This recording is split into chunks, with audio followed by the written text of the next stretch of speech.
और अगर ऐसे लोग गद्दी पर बैठे रहे तो ना जाने कितनी माओ की कोख उजड़ जाएंगी। जिनका एनकाउंटर कर रहे हैं वो तो बेचारे मासूम लोग हैं, और जिनका एनकाउंटर करना चाहिए वो ये रहे।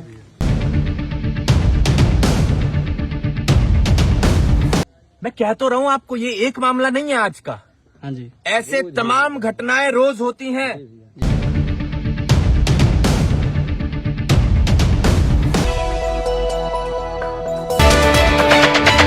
गगन जी योगी जी कह रहे हैं कि जब किसी अपराधी या डकैत का एनकाउंटर होता है तो समाजवादी पार्टी को बड़ा दुख होता है, क्योंकि ये उन्हीं के पाले हुए गुंडे बदमाश अपराधी हैं। बड़े दुर्भाग्य की बात है कि योगी जी जिनका एनकाउंटर कर रहे हैं वो तो बेचारे मासूम लोग हैं, और जिनका एनकाउंटर करना चाहिए वो ये रहे। कुलदीप सिंह सेंगर 28 मुकदमे, सुनते जाना आप।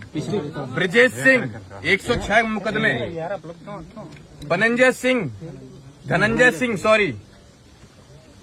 46 मुकदमे, राजा भैया 31 मुकदमे, डॉक्टर उदय भान सिंह 83 मुकदमे, अशोक चंदेल 37 मुकदमे, विनीत सिंह 34 मुकदमे, ब्रजभूषण सिंह 84 मुकदमे, चुलबुल सिंह 53 मुकदमे, मोनू सिंह 57 मुकदमे, सोनू सिंह 48 मुकदमे, अजय सिंह सिपाही 81 मुकदमे, पिंटू सिंह 23 मुकदमे, रानी सिंह 48 मुकदमे, संग्राम सिंह 58 मुकदमे, चुन्नू सिंह 42 मुकदमे, याशा सिंह 88 मुकदमे। और ये तो बात छोड़ो आप, हम एक बात कहना चाहेंगे। एक बार माननीय मुख्यमंत्री जी के ऊपर भी कितने मुकदमे हैं इसकी भी जांच हो, उसे भी आप लोग उठाने का काम करें।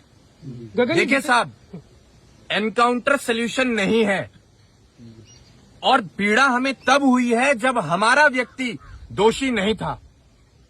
और अगर ऐसे आप हत्याएं करेंगे, जान लेंगे किसी की, तो एक चीज का ध्यान रखना, भगवान के घर देर है अंधेर नहीं है। जितने नाम आपने गिनवाए सब नाम के बाद में सिंह लगे हुए थे। क्या बताना आप चाह रहे हैं कि यादवों को टारगेट किया जा रहा है, किसी विशेष जात को टारगेट किया बिल्कुल किया जा रहा है, बिल्कुल किया जा रहा है। भैया एनकाउंटर है कि हत्या है? ये हत्या है, और एनकाउंटर का रूप देकर जी भैया जिसने हत्या किया उसके साथ कार्रवाई होनी चाहिए कि नहीं? बिल्कुल कार्रवाई होनी चाहिए। और हमें तो ऐसी भी सूचना मिली है कि कुछ अधिकारी ऐसे हैं जो प्रमोशन पाने के लिए ऐसी घटनाओं को बढ़ावा देते हैं। आप एक सेमिनार बोले थे, रिकॉर्ड चीज हमें ये भी सूचना मिली है कि कई अधिकारी पैरों पर गोली मारने का भी अपना रिकॉर्ड बनाना चाहते हैं। सर एक परिवार के साथ भैया हमें ये भी पता है कि अब तक 56 वाला रिकॉर्ड तोड़कर वो एनकाउंटर में अपना भौकाल बनाना चाहते हैं कि हम सबसे ज्यादा एनकाउंटर करने वाले एनकाउंटर स्पेशलिस्ट हैं। एक सेमिनार में मैंने आपको सुना था कि अगर युवाओं का पसीना बहेगा तो उस जगह मेरी खून बहेगी। तो इसके बारे में आप क्या कहेंगे? यहाँ तो मतलब खून से खून दिख रहा है, इसके बारे में क्या कहेंगे? हम तो यहाँ मौजूद जो हमारे लिए हजारों की संख्या में लोग आए हैं, हम इनसे कहना चाहेंगे कि कभी भी हमारी करनी और कथनी में आपको फर्क दिखा हो तो हम आपके दरवाजे पर दोबारा कभी नहीं आएंगे। यहाँ हम नेतागिरी करने, राजनीति करने नहीं आए हैं। यहाँ हम सही मायने में पीड़ित परिवार को हिम्मत देने आए हैं, उनके आंसू पोंछने आए हैं। दूसरा सवाल ये है कि जब यहाँ से गंजी पर बताया गंजी और चड्डा पे वो गया था, तो और 2 दिन बाद जो फर्स्ट क्लास रहता है वहाँ पर उसकी पूछताछ की जाती है, तो उसके पास अचानक से रिवॉल्वर कैसे आ गया, जो है कैसे बरामद हुआ? ये सवाल उत्पन्न होता है। हमें बचपन से बताते आए हैं कि पुलिस जेबड़ी का भी सांप बना देती है। ऐसे फर्जी एनकाउंटर अगर आगे भी चलते रहे तो प्रदेश की स्थिति बद से बदतर होती चली जाएगी, और ऐसे मुद्दे सिर्फ राजनीति का रूप लेते रहेंगे और जाति हिंसा आगे बढ़ती रहेगी। आपके पास युवाओं की संख्या काफी ज्यादा है, तो क्या आप प्रोटेस्ट कर सकते हैं युवाओं को लेकर? मैं कह तो रहा हूं आपको, ये एक मामला नहीं है आज का। हाँ जी, ऐसे तमाम घटनाएं रोज होती हैं। प्रोटेस्ट अगर होगा तो निस्संदेह देश में, न सिर्फ प्रदेश में, एक देश में बहुत बड़ा प्रोटेस्ट होगा कि ये सरकार विफल है प्रदेश चलाने में, देश चलाने में। और अगर ऐसे लोग गद्दी पर बैठे रहे तो ना जाने कितनी माओ की कोख उजड़ जाएंगी। आप लोगों ने डर बैठा रखा है, सरकार ने डर बैठा रखा है।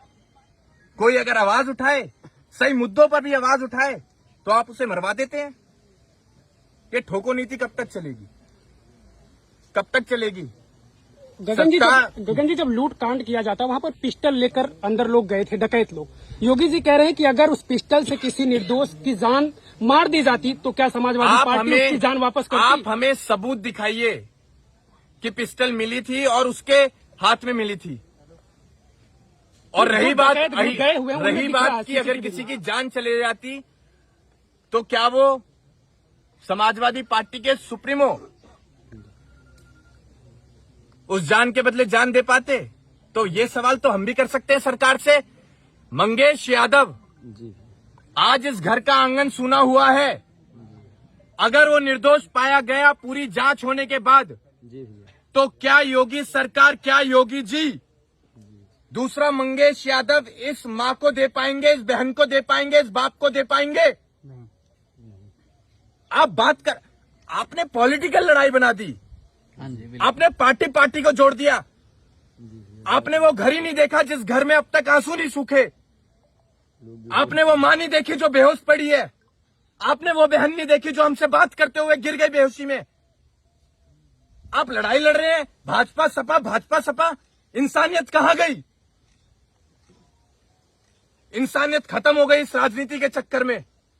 लास्ट सवाल बता दीजिए, जिस प्रकार 1.5 करोड़ की डकैती हुई उसके बाद मामला पूरा चर्चित हुआ, उत्तर प्रदेश पुलिस पे प्रश्न तमाम खड़े हुए कि अभी तक अपराधी नहीं पकड़ा गया, तो क्या मंगेश यादव को कहीं एक कमजोर परिवार को बलि का बकरा नहीं बना दिया गया लोगों की जुबान पे ताला लगाने के लिए कि इनकाउंटर में मारा गया मुख्य आरोपी?